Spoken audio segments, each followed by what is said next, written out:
This is the Dragonfly. It is about 19 centimeters and about 115 grams, or in freedom units, about 7 inches and 4 ounces.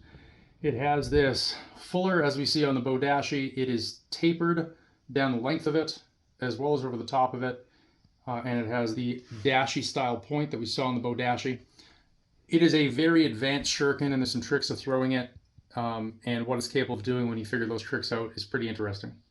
So the trick to this, a lot of people expect they're going to need to hold it deep, and the trick is we actually want to hold it a lot closer to the end than we think. Now we can use a scamp style grip, we can go through and we can use a baseball, kind of a modern style grip, right, or something in between.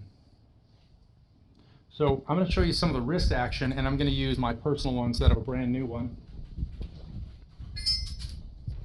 And there's a few different ways that we can throw this as far as the wrist action. So we can go through and use this as our basic scamp type of throw, where I twitch my hip and I just throw it in.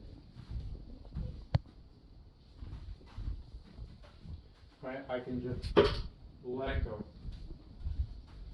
Now you can use more arm and less hip in these because they're lighter, and that's kind of the nature of Shuriken.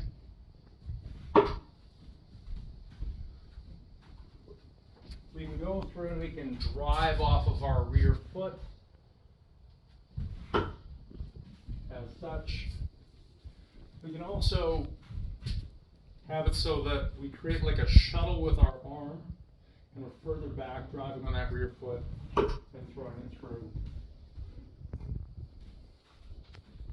We can do a kind of a fall type of a movement up. I'm going to do that as well. These tend to work really well when we're using wave style throws. As you can hear, they're hitting with a great deal of authority. And we'll just zoom in. We'll come all the way in. And as you can see, this is spruce stump. It's dry. And it's really in there. For some that's like 4 ounces, go in and quite deep. This is a 1/2 inch stock, or about 12 millimeters. I'll show you some slow motion.